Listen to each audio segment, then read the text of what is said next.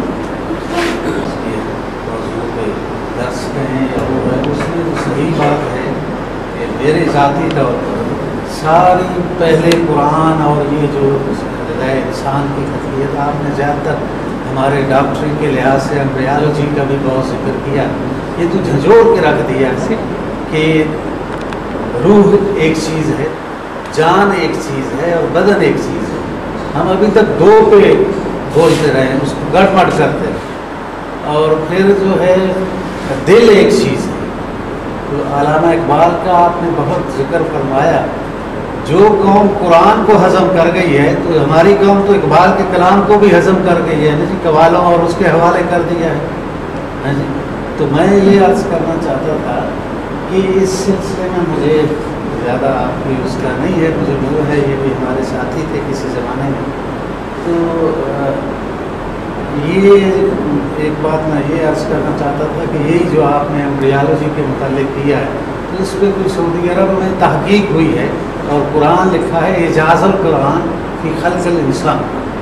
ڈاکٹروں کی اور ایک زندانی صاحب ہیں یمن کے بہت بڑے عالم، شاید وہ تحریک میں بھی کہیں کدھر ہے، تو انہوں نے ایک کتاب لکھی ہے. اور فعلاً ایک بہت بڑے انیٹومسٹ اور ایمبریالوجسٹ جو ہے جب انہوں نے قرآن کو دیکھا اور اپنی تحقیق اتنے سالوں کے بعد دیکھی وہ مسلمان ہو گیا اور اس نے کتاب ایک لکھی ہاں جی.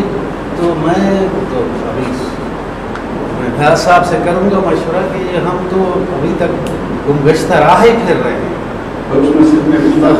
علامہ اقبال نے تو اسی لیے وہ کہہ دیا آپ کر دیں کہ دل مردہ دل نہیں ہے اسے زندہ کر دوبارہ. تو زندگی تو آپ نے بتائی ہے اس طرح آئے گی. تو اللہ تعالیٰ ہماری حالت پہ رحم کرے، اللہ آپ کو جزائے خیر دے. تو صحیح بات یہ ہے کہ ہمیں ری تھنکنگ اور ری تھاٹ کرنا پڑے گا. اللہ میں شکر گزار ہوں آپ نے گائڈ فرمائی. جو یہ بھی عرض کر دوں کہ جو لوگ جو ایمبریالوجسٹ اس راستے سے مسلمان ہو رہے ہیں ان پر یہ حقیقت کھل رہی ہے کہ قرآن مجید نے انسان کی تخلیق کے جو مختلف مراحل تک بیان کر دیے تھے جب یہ چیزیں نہیں تھیں تو اس سے یہ اعجاز ان کے سامنے آیا ہے. لیکن ابھی یہ حقیقت منکشف ہونا باقی ہے کہ جو اس کے بعد اللہ تعالیٰ نے اس میں روح میں سے پھونکا ہے. یہ چیز چونکہ ابھی ہمارے حالات کی گرفت میں آنے والی نہیں ہے، لہٰذا اس سے آج بھی انسان پوری طرح آگاہ نہیں ہے. اور قرآن مجید میں بڑے عجیب مضمون آیا ہے سورہ حشر کے آخری رکوع میں، وَلَا تَكُونُوا كَالَّذِينَ نَسُوا اللَّهَ فَأَنسَاهُمْ أَنفُسَهُمْ. ان لوگوں کی طرح نہ ہو جانا کہ جنہوں نے اللہ کو بلا دیا تو اللہ نے سزا کے طور پر انہیں اپنے آپ سے غافل کر دیا. ابھی روحانی وجود سے کوئی نہیں غافل ہوتا، نہ ابو جہل غافل تھا نہ آج کے عوام غافل ہے. اس روحانی وجود سے لوگ غافل ہو جاتے ہیں، اس کو بھول بیٹھتے ہیں. تو یہ نقد سزا ہوتی ہے انسان کو جو ملتی ہے جب اللہ کو بلاتا ہے. اس کا وائس ورثہ بھی بالکل ٹھیک ہوگا جو کسی کہتے ہیں بزرگ کا قول ہے، عارف کسی کا ہے، بعض لوگ کہتے ہیں حدیث ہے من عرف نفسہ فقد عرف ربہ. اقبال نے اس طرح یہ کوشش کرنا ہے کہ اپنے من میں خود کے پاجا سراغ زندگی میرا نہیں بنتا نہ بنا نہ تو بن. اپنا بنو گے تو میرے بھی بن جاؤ گے، تمہارے اندر بھی تو میری ہی وہ کرن موجود ہے. تو میں شکر گزار ہوں آپ نے جی کوئی سوال ہے.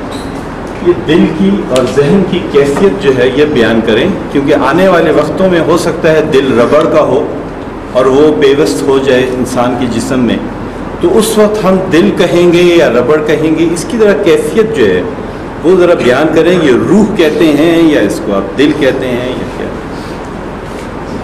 اصل میں یہ بنیادی مسئلہ یہ ہے کہ ہمارے لیے سوچنے کا آلہ جو ہے وہ دماغ ہے اس میں، اور آج تک ہماری فزیکل سائنس جہاں تک پہنچی ہے وہ دماغ ہی وہ بتاتی ہے کہ یہ ڈیٹا پروسیس یہی کرتا ہے جو بھی فیلڈ ہوتے ہیں حواس خمسہ سے.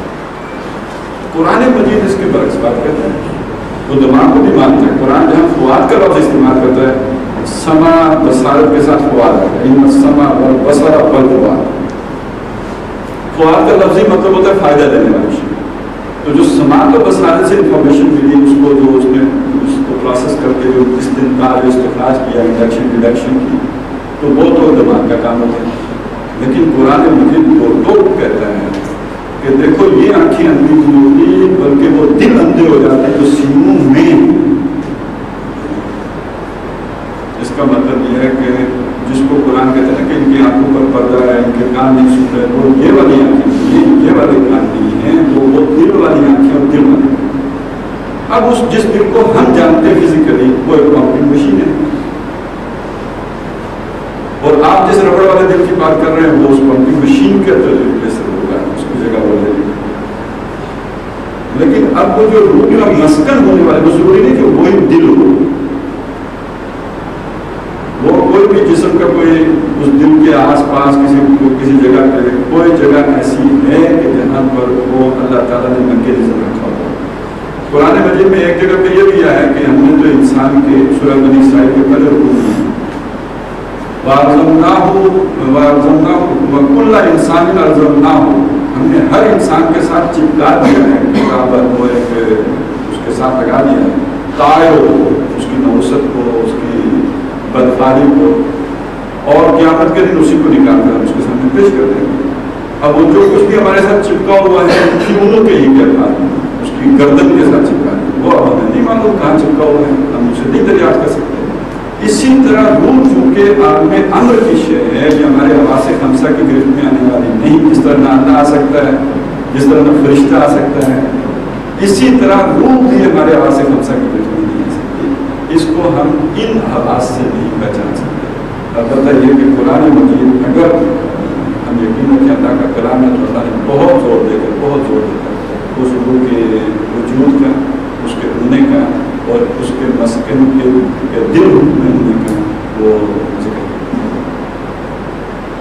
یعنی دل کا فزیکل جو فنکشن ہے وہ اپنی جگہ پہ ہے, سو ہے, لیکن اس کا ایک روحانی پہلو یہ ہے کہ اس میں اللہ نے وہ ایک مکمل سیلف سفیشینٹ وجود ہے, وہ ڈپینڈنٹ نہیں ہے ہمارے وجود. جب یہ وجود نہیں بھی تھا تب بھی روح موجود تھی, وہ تکلیف اوپر ہو گئی تھی رس کو گرم کا بھرا, اس میں ہمارا یہ روحانی وجود بھی تھا لیکن وہ روحانی وجود تھا. اسی روحانی وجود کو سامنے رکھتے ہوئے اقبال نے وہ بات کہہ دی تھی, تو اسے پیمانہ نہیں روز و فردا سے نہ جاویداں پہ ہم جوان دم جوان ہے. تو یہ اس سے پہلے بھی ایک زندگی تھی, پھر اس زندگی پر ایک موت کی کیفیت آئی, اس موت سے پھر یہ زندگی ملی, پھر یہاں سے پھر مردہ ہوں گے, اور پھر مردہ ہونے کے بعد پھر زندہ ہوں گے. کئی تک کرنا بلّہ تم امواتن احیاءکم ثم نمیتکم ثم نحییکم ثم الیہ ترجعون. اور سورہ مومن میں بڑی عظیم بات کہ جہنمی اللہ سے فریاد کریں گے, ربنا امتنا اثنتین واحییتنا اثنتین, ہمارے رب تو نے ہمیں 2 دفعہ مارا, 2 دفعہ زندہ کیا. تو یہ 2 دفعہ مارنا کون سا ہوا؟ ایک مارنا تو ہمیں معلوم ہے اس دنیا میں مارنا, اس سے پہلے ایک زندگی آئے ہیں, اس کے بعد ایک موت آئی ہے, پھر یہ زندگی ہے, پھر ایک موت آئی ہوگی, پھر ایک اور زندگی کی جائے گی. تو 2 دفعہ زندہ کرنا, تخلیق کرنا پہلا مرحلہ ہے, زندہ کرنا 2 دفعہ مارنا, یہ وہ الگ الگ چیز, کل 5 ہو گئے. اب دوسری طرف نوٹ کریں کہ برزخ کی بھی جو ہوتی ہے, تو جسے ہم نیند یا زندگی نہیں کہتے ہیں, وہ بھی موت کو بعض جگہوں پہ موت نیند کی بہن ہے, اور اس کو ہمارے یہاں حیات برزخی کہتے ہیں. وہ اس پانی میں تو بالکل ہی بندہ ڈیڈ نہیں ہوتا, بلکہ حیات برزخی ہے. تو حیات برزخی ہے تو وہ بھی زندگی ہے. یہ تو اسے پیمان نہیں روز فردا سے نہ جاویداں پہ ہم جوان زندگی پر بھی اقبال نے اس سے بھی بہت آگے کی بات کہی ہے, بڑی خطرناک. بزمین تعلمیدن تو بجوش خودنمائی بکنار برفگندی تو خیال تارے ہو جا. اللہ میں تو تیرے اندر سویا ہوا تھا بڑے آرام سے, بزمیرت تیرے اندر بھی آرمیدن آرام کر رہا تھا. تو بجوش خودنمائی, تجھے اپنی خودنمائی کا جوش آیا, بکنار برفگندی تو خیال تارے خدرا, اپنے اندر کے موتی کو نکال دے باہر پھینک دیا, جیسے سمندر سے موتی باہر آ جائے, تو نے اپنے اندر کے تو ہے محیط بے قرار میں ذرا سی یہاں پہ ہوں. جس کو اس کے ساتھ جوڑ کے دیکھیں تو یہ تو بڑا ایک عجیب مضمون بنتا ہے. میں اس کو زیادہ نہیں چھیڑنا چاہتا, صرف آپ نے جو پوچھا ہے اس کو میں نے آپ کے طرف بحث کرنے کے لیے کچھ اشارے. میں سر یہ سوال پوچھنے کا میرا ایک مقصد تھا, ابھی جو آپ نے بات کی ہے اس پر بھی ایک سوال ہے میرا. یہ سوال پوچھنے کا مقصد میرا یہ تھا کہ آنے والے وقت میں اس میں کوئی شک و شبے کی گنجائش نہیں ہے کہ دل جو ہے وہ ربڑ کا ہوگا. ٹھیک ہے, ان حالات میں پھر جو مسلمان ہیں ان کے اوپر ایک سوالوں کا بہچاڑ ہوگا ان لوگوں کی طرف سے کہ آپ تو دل کی بات کرتے ہیں, اب تو وہ دل رہا نہیں. تو اس کے لیے پہلے سے ہمیں تیاری کر لینی چاہیے کہ اس کا جواب ہم کیسے دیں گے؟ ایک تو یہ سوال ہے جو میرے کرنے کا مقصد یہ تھا. دوسرا ابھی جو آپ نے بات کی کہ 2 موت اور 2 زندگیاں، تو اس سے ایک سوال اٹھتا ہے تو پھر وہ قبر کی زندگی اور قبر کی موت کی لگی، کیونکہ اللہ تعالیٰ نے قرآن میں 2 زندگی اور 2 موت کی ذکر کیا ہے، لیکن ہمارے یہاں یہ ہے، ہم یقین کرتے ہیں کہ قبر میں بھی آدمی زندہ ہوگا. کہ جس کو بعض جگہوں پہ موت کہا گیا وہ بھی زندگی ہی کا نام ہے. یعنی یہ بات ہے موت نیند کی بین ہے. موت کا مطلب ڈیڈ نہیں ہے، دیکھا نا کہ بالکل بولا پڑا ہوا یہ مطلب نہیں ہے. موت زندگی ہی کا دوسرا نام ہے. اس میں شعور بھی ہو جاتے، جیسے ہم خواب میں سوئے ہوئے خواب دیکھ لیتے ہیں نیند کی حالت میں، تو یہ جو قبر کی زندگی ہے یہ اس میں ہے. میرے خیال میں ڈاکٹر صاحب بہت معلوم تعارف نہیں ہے کہ یہ جو دل میں ربڑ والے دل ہے نا، یہ تو کہیں 1.1% کتنے 1% کی دنیا میں نہیں ہے. یہ تو ایک بیماری کے بعد کی حالت ہے. مسلسل دل ہے جو اللہ نے بنایا ہے. جی وہی ہے. ویسے ایک رائے یہ عام وہ قاعدہ نہیں ہے کہ سارے دل ربڑ کے ہو جائیں گے. وہ قیامت کو کوئی صورت بنے گی، اس سے پہلے تو اس دنیا میں مشکل ہے. چل سوال ان کا تھا، بہرحال اس میں مزید گفتگو کی بات نہیں کی ہے.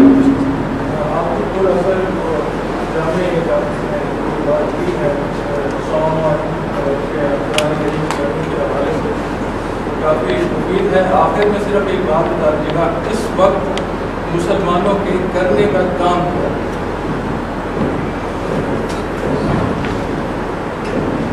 مسلمانوں کے کرنے کا کام دیکھیے، مسلمانوں کے لیے قرآن مجید میں جو لفظ آیا ہے وہ امت کا ہے. سب سے پہلے قوم کا لفظ نہیں ہے، امت کا لفظ ہے. حضور نے اپنی قوم سے ضرور خطاب کیا، لیکن اس قوم کو امت میں ڈالا ہے. پھر قرآن مجید یہ کہتے ہیں یہ جتنے بھی اس سے پہلے گزرے، حضرت آدم علیہ السلام سے بعد ابراہیم علیہ السلام، نوح علیہ السلام، یہ سب حاضر ہی امتوں کو امت واحد ہے. یہ سب ایک ہی امت ہے. تم بھی اسی امت کا حصہ. یہ امت کیا شروع ہے؟ اما یا امو کہتے ہیں ارادہ کرنے کا، آمین الحج، حج کا ارادہ کرنے کا. امت وہ کہ جو جن کا کوئی ہدف ہے، جو کوئی مقصد زندگی رکھتے ہیں، وہ امت ہے. تو مسلمانوں کو سب سے پہلے اپنے اس مقصد زندگی کا تعین کرنا ہوگا. ہماری زندگی تو ہر مقصد کے بغیر مسلمان ہم ہیں، نماز روزے کے مسلمان ہیں، عقیدے کے مسلمان ہیں. میری زندگی کا مقصد تیرے دین کی سرفرازی میں اسی لیے مسلمان میں اسی لیے نمازی، یہ تو ہمیں کوئی نہیں پتا. زندگی کے مقصد کا تو نہیں معلوم. تو سب سے پہلے تو مسلمان کے اندر جو شعور آج کے مسلمان نے، بس وہ بھی وہی اسی تہذیب میں رنگا ہوا ہے. پوری دنیا پر ایک ہی تہذیب کا لڑکا ہے. لہٰذا مسلمان کو سب سے پہلے تو اس کی اپنا فرض منصبی ہے، اس کا مقام منصبی یاد دلانے کی ضرورت ہے کہ تمہیں ایک امت بنایا کیوں گیا. یہ عربی کو ہندی کے ساتھ اور گورے کو کالے کے ساتھ جوڑا کیوں گیا؟ یہ امت بنائی کیوں گئی؟ یہاں ہم تو انجمن تاجران میں ہم کو اسلام آباد نہیں بناتے کسی مقصد کے بغیر. یہ اللہ نے اتنی بڑی امت کیوں بنائی؟ دوسری بات یہ کہ باعث مسلمان امت کی اصل ذمہ داری یہ ہے کہ وہ پوری دنیا کے لیے رہنمائی کا فرض اثر ہے.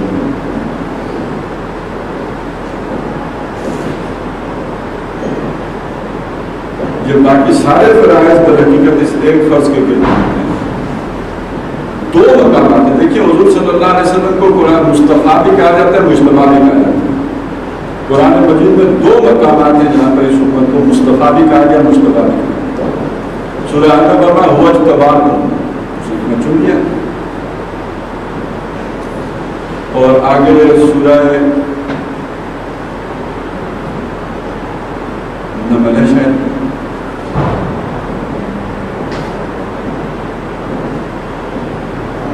میرے ذہن میں نہیں آ رہا، لیکن وہاں پہ جا کے کہا گیا کہ استفینا، ہم نے ان کا استفاء کیا ہے. اورثنا الذین، ہم نے اورثنا الکتاب الذین استفینا، ہم نے وارث بنا دیا اپنی کتاب کو ان لوگوں کو جو اس کے جن کو ہم نے چن لیا. ان میں سے کوئی ظالم نہیں ہے، ظالم لنفسہ ہی، اپنے جان کے اوپر ظلم کرنے والے نہیں. ومنہم مقتصد، ان میں وہ بھی ہیں جو درمیانی راہ پہ تھے. بس سابق بالخیرات، اور وہ بھی ہیں جو نیکیوں آگے بڑھنے والے. تو ہماری امت کا اصل مقصد تو یہ ہے کہ ہمیں اللہ نے چن لیا ہے اور ہمیں اس قرآن مجید کا پیغام کام کرنے کا مکلف نہ ہے۔ ہم تو جیتے ہیں کہ دنیا میں تیرا نام رہے، ممکن ہے کہ ساقی نہ رہے جام رہے۔ یہ قرآن جامع ہدایت ہے، اور اس جامع ہدایت کو گردش دینے کے لیے اللہ تعالیٰ نے اس امت کو منتخب کیا، استفاء ہوا ہے، اجتباء ہوا۔ اور امت اگر یہ کام نہیں کرے گی تو آپ جتنے کام مرضی کریں، روزے جتنے مرضی رکھ لیجیے، نمازیں جتنی مرضی پڑھ لیجیے، ایٹم بم جتنے مرضی بنا لیجیے، معیشت میں جتنی مرضی ترقی کر لیجیے، چونکہ اللہ کے ساتھ آپ کا تعلق خراب ہو گیا ہے، اور اللہ نے آپ کا اپنا کے چوزن پیپل ہے۔ آپ نے یہ مصطفیٰ اور مجتبیٰ ہونے کا مطلب کیا ہے؟ چوزن پیپل، اور ظاہر اللہ نے چنا ہے کسی مقصد کے لیے، وہ اگر نہ پورا کریں تو آپ پھر حضرت یونس علیہ السلام کے مچھلی کے پیٹ میں جا سکتے ہیں اللہ کے نبی ہونے کے بعد، تو ہم یونس سے تو بڑے نہیں ہیں۔ تو اس دنیا کی مچھلی کے پیٹ سے باہر نہیں نکل، ہمارے ایٹم بم بھی نہیں نکال سکتے، ہمارے تمام فریب کاریاں، پورکاریاں، سیاستدانیاں ہمیں باہر نہیں نکال سکتے۔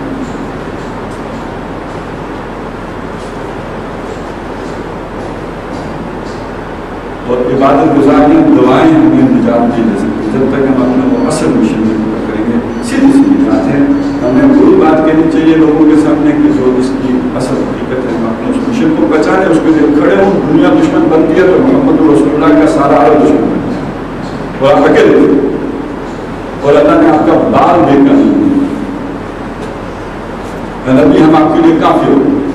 اللہ کا وعدہ آج بھی ہے کہ ہم اپنے بندوں کی مدد کریں، جو ہمارے لیے کھڑے ہو مدد کریں گے، یہ یقین ہو اللہ کی مدد کو بھی شامل ہے۔ جب ایٹم بم نہیں تھا تو انگریزوں کے مقابلے میں ہم نے پاکستان بنا لیا تھا، اس لیے کہ ہمارے اندر وہ جذبہ تھا لا الہ الا اللہ۔ آج سارا کچھ ہونے کے باوجود ہم ناک رگڑ رہے ہیں دوسروں کے، اس لیے کہ وہ جذبہ موجود ہے۔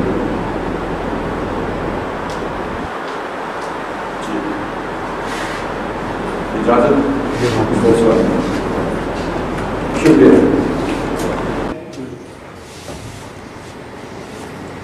حضرت ابراہیم علیہ السلام سمجھ گئے نا آپ واقعے کو؟ حضرت ابراہیم علیہ السلام کو ان کے رب نے حکم دیا قتل ناحق کا، جان بوجھ کر استعمال کر رہا ہوں، یعنی ناحق جو ہے یہ انورٹڈ کاماز میں سمجھیے، اللہ کا حکم نہ ہوتا تو وہ کیا تھا؟ وہ قتل ناحق تھا۔